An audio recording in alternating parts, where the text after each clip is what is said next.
Voglio, se volete ricevere una notifica ogni volta che faccio un video, basta che gli toccate, cliccate la campanella.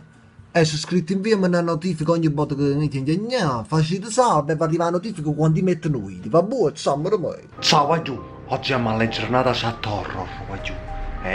Mo mi sono fissato con questi cose po' Madrid che vi piace, quindi mo faccio. Questa chat horror si chiama Zuma, che significa non so, è un nome, non so che però andiamola a leggere. La storia comincia così. Gina parla Gina. Gina dice: il naso della bambina sta sanguinando. E falla fa sta così, proprio quando sei izzato, un ghiaccio, ma che così si fa? Risponde zia Kate fosse Kate, zia Kate, basta che le pizzichi il naso. C'è del sangue sulla culla. Anzi, ma allora sta bambina è piccolina proprio. I suoi genitori andranno su tutte le furie. La perdita di sangue dal naso è molto comune, cara. Lo capiranno. No, non lo faranno. Loro sono strani. Vuoi che ti venga ad aiutare? No, posso farcela da sola. Allora che cazzo contatto a fare che se ci sta scendendo sangue per una settimana che... Come hai capito che sei una babysitter che... Così hai capito, sta Gina è una babysitter. Però devi ammetterlo che la famiglia Kelb è strana. Sono particolari, sì. La signora Kelb è così sospettosa di tutti. Mi darà la colpa di tutto questo. Ovviamente Gina si sta cagando sotto. È una scienziata, per cui ha quel tipo di mentalità. Questa povera bambina dovrà crescere con una madre così. Che buffa, fin quando ne avete una figlia. Ma almeno lei una madre ce l'ha, giusto? Quindi Gina non è una mamma, quindi stiamo cominciando a capire qualcosa. La babysitter, che è una scienziata, sta mamma, sta creatura. E che sta in una mamma. Già è proprio bella, quindi insomma. Non come me.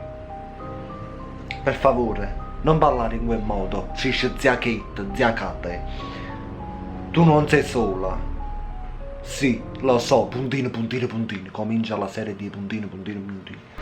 Agli altri orfani spettano porridge e sculacciate. Che cazzo ha scritto questo? Sarà un traduttore. Allora, agli altri orfani spettano porridge e sculacciate. Marito, passa a mannare. Io invece posso vivere con la mia super zia. Voi tenazzi cacco di sciacchette. Come la pelle della bambina? È fredda. Davvero molto fredda. Sta morendo una creatura. E continua a sussurrare qualcosa di raccapricciante. Che cosa sta sussurrando? Zuma. Zuma. E cremo su Zuma mo. Cosa? Dice, che significa? Zuma, nata voto Zuma. Lo ripete di continuo. Sai che cosa significa? Zia Kate? Ci sei ancora? Ha venuto pure i giga zia Kate. Esci dalla stanza, dice Kate. Ah, zia Kate, dice esci dalla stanza. Perché esci dalla stanza? Perché? Cosa significa? Non uscire di casa. Che cazzo ha da fare che se esci dalla stanza non uscire di casa? Che ha da fare? E non fare entrare nessuno, incluso la famiglia Kelb. Perché riceve Gina si sta cagando sotto? Chiudi a chiave le porte. Cosa vuol dire? Troverò il Kelb e gli farò.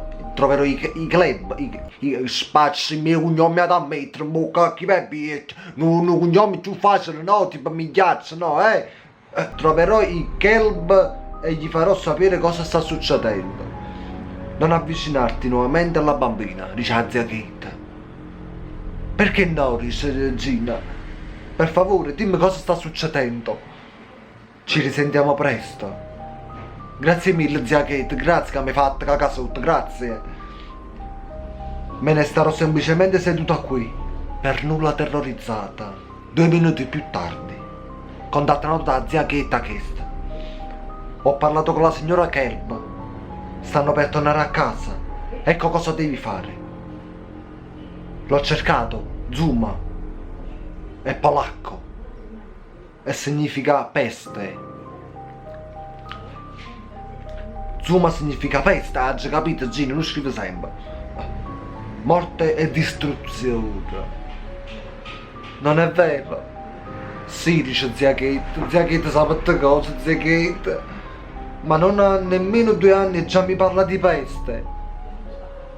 Sta lontano da lei, ma non è che porta peste sta creatura, mo, non è bella e buona così. E questa è la malattia che ha ucciso mamma e papà. Non c'è bisogno di parlarne adesso. Ho letto al riguardo, si possono trovare informazioni su internet, ma no, che riguardano l'epidemia avvenuta quando eravate tutti in Bologna. Non preoccuparti di ciò adesso. Alcune persone dicono che ti infetta, ma anche che ti rende molto consapevole. Non sto a capire manco un cazzo. Come se cominciassi ad avere delle grandi intuizioni sul mondo. Dove hai sentito tutto questo? Dice zia Kate. Gigina, ha reso tutte queste cose. Su internet. Su internet. Su forum di cospirazione. Quelle sono solo cose senza senso, dette da un mucchio di tipi strani che stanno al computer e nelle loro cantine. Sembra che alcuni di loro sappiano di cosa stanno parlando, dice Gina.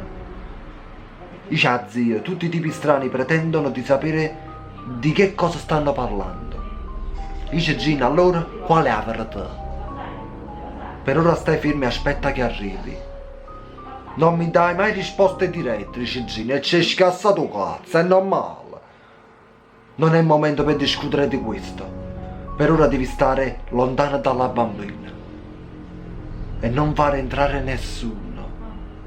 Se vuoi che ti dia retta, devi dirmi cosa sta succedendo. Non trattarmi come se fossi una bambina. Va bene, ascolta. Puntino, puntino, puntino. Potrebbe non essere nulla. Puntino, puntino, puntino. Ma è possibile che sia collegato a quello che abbiamo visto laggiù. Laggiù a dove? La peste? Non siamo stati in grado di identificarla con certezza. Ma era pericolosa e molto contagiosa. Morirò? Secondo me che sta qui a fornire. No, io mi prenderò cura di te. E cosa facciamo con Anna? Anna, chi è Anna? Mo che ha cresciuto sta Anna. Faremo in modo che tu sia messo in quarantena in modo professionale. Dove? Troverò un modo, nel frattempo è necessario circoscrivere la cosa. Finisce qua questo primo episodio, va giù. Ci vediamo nel prossimo episodio, che lo vedrete domani, verso i 2. Non mancate, va giù, mi raccomando. Alla prossima, ciao.